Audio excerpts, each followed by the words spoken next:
Yo, we got a video here today. And I just want to give a big shout out to our new subscribers from the United States, Australia, United Kingdom, Canada, Germany, Netherlands, New Zealand, Poland, South Africa, Sweden. As you know, I'm born in England, live in New Zealand, but have an Australian accent. But let's get right into it. I thought my husband was the enemy because I had to change so much. And I also felt like spiritually that when we got married, all this stuff was coming out of me that was ugly. And instead of like, oh, maybe I'm ugly, instead I was like, you're making me ugly. It's you. Like I would. Surprise, surprise, right? They're going to deflect and have zero introspection in the moment. At least maybe now there's some introspection, but unfortunately, you know, things could go haywire. Hearing stuff differently. Like when he would say certain things, it would take me back to my childhood, which is why I had to touch on it a little bit. I was used to like explosive moods, right? Because you had a parent. So you were treated like a princess and allowed to even sort of have these explosive moods. Not to say it doesn't happen from time to time, but if it becomes a pattern, then clearly there was no boundaries set. Who both parents are like this actually, but it's either a 10 or like, you know, depression, right? So it was explosive reaction. So when my husband would just say, hey, I don't like that you did something, I would hear, I hate you, like you're the worst person ever. I would just hear. That's almost the scariest part of this clip, is that in spite of coming with some constructive criticism and, you know, going softly, you're going to interpret it as something hardcore. So it's almost like you come in hardcore, it's going to get interpreted hardcore, or you come in softly and they're still going to flip it. And this is just to justify any kind of explosion, as she's already touched on. This explosiveness. And I was just like, I could not hear things new, like at this level. I didn't heal. You know, I didn't heal. I mean, these are all buzzwords. I mean, bottom line is that you're a brat, right? You still haven't grown up from getting everything by being daddy's little princess. You know, you're at the age of voting and gambling and drinking and everything else, but you're still going to act like a little kid. And so I thought he was my enemy. You know, and now I'm yelling at him. I'm deeply insecure. I'm also have an ego, so I'm like, you know what? I think that I should be in a. That's the key word in all of this: ego. It's an ego thing, and when you act like a child, a child's ego is kind of different to how an adult might handle it. Marriage where someone just accepts me for all that I am. I don't have to change, and I feel good about myself. And you love me 24/7. You're just giving me nothing but love and happiness, and I'm not feeling that way. I feel like, you know. I feel like I have to change too much. I have to. Well, the problem is that feelings can change. If you're expecting someone to be in control of your feelings, probably in a weird position to begin with, quite frankly. Be better. And maybe this is, I told him, and this is what a narcissist says, is like, this is who I am and I'm not going to change. If you don't accept me, then I'm not for you. And so I got to a place where I was like. That's why I think ultimately there has to be some level of compromise, both ways. But there has to be boundaries to begin with before you can even get to some compromise. Now you're just skipping all those steps and saying, I want everything. And if you can't keep me happy 24/7, I'm going to see if the grass is greener on the other side and probably get a wake-up call. You're my enemy and you just need to get out. And he left. Like I packed up all his stuff. I was like, leave. So I could feel like I could be myself. I want to go back to my old ways. I want to be me again. We know what that means.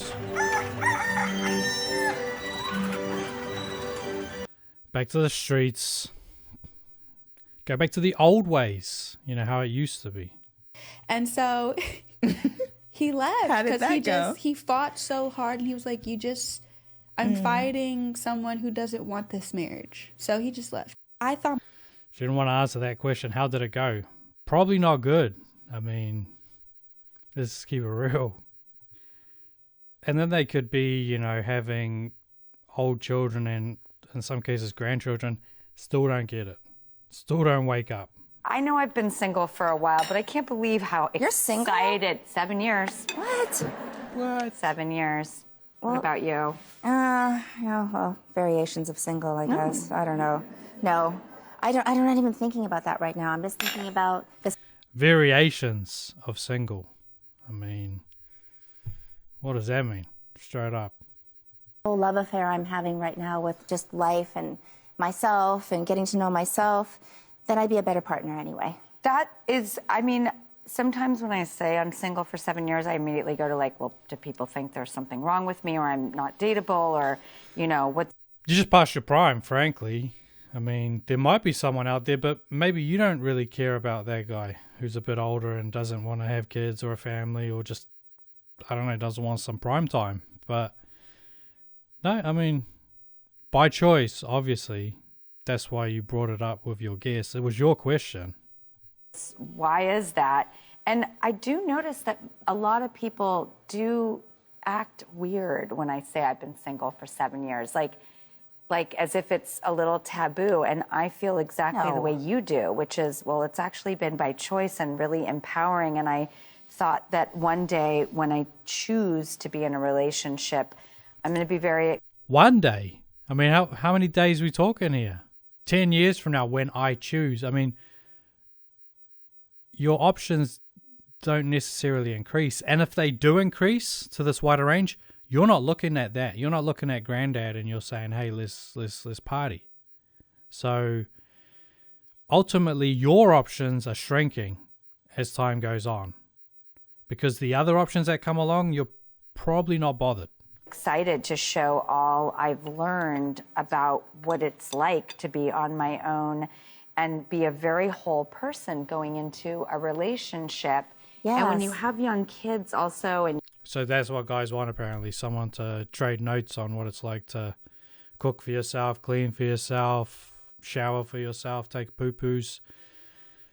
I mean, hey, maybe some guys are into that. I don't know. you're raising it, my head's not there. Yeah, you can say that again. It probably ain't there, frankly. And then ultimately for some of the guys that end up picking the feminine lady over the masculine, strong, independent lady, they still don't get it. They still don't get that. Ultimately, a guy just wants someone that's not going to give him a headache. Already have enough of that in your work life. Maybe you don't want to have headaches when you get home. I don't know. When an insecure man is dealing with two women, most likely he will always choose the weakest link. The weakest link woman would think that she won because she's with him. But what she don't understand is that the whole time he's really...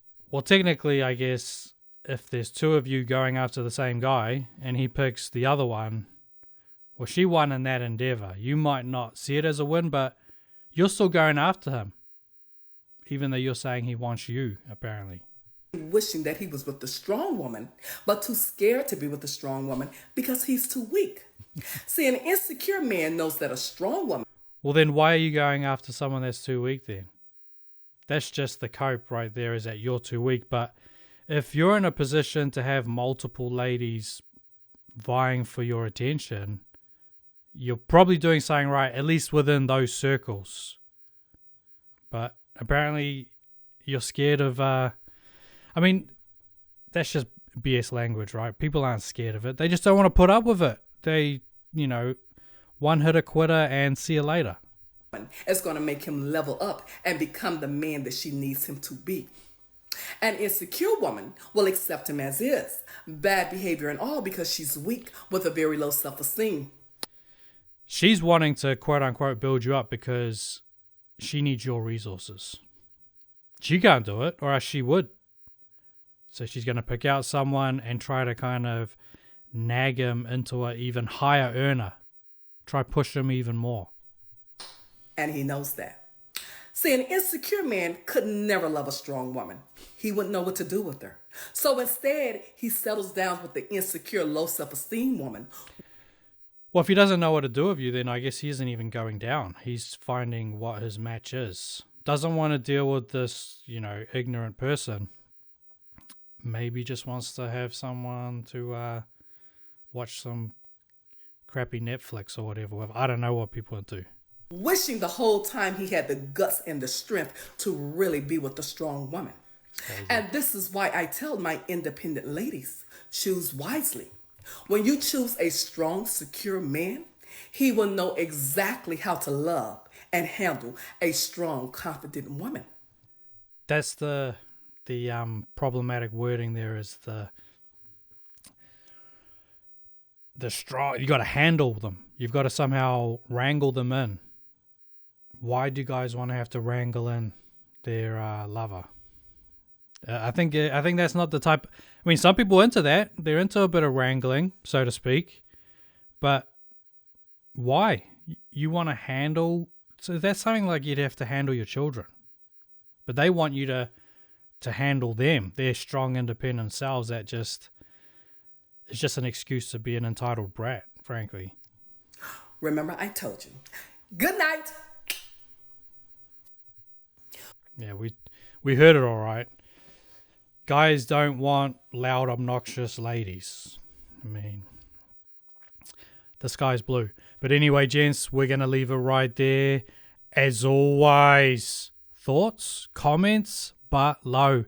And hit that like on the way out. It takes 1.5 seconds. And smash that subscribe button right now for good luck. And we'll see you on the next one. Peace out.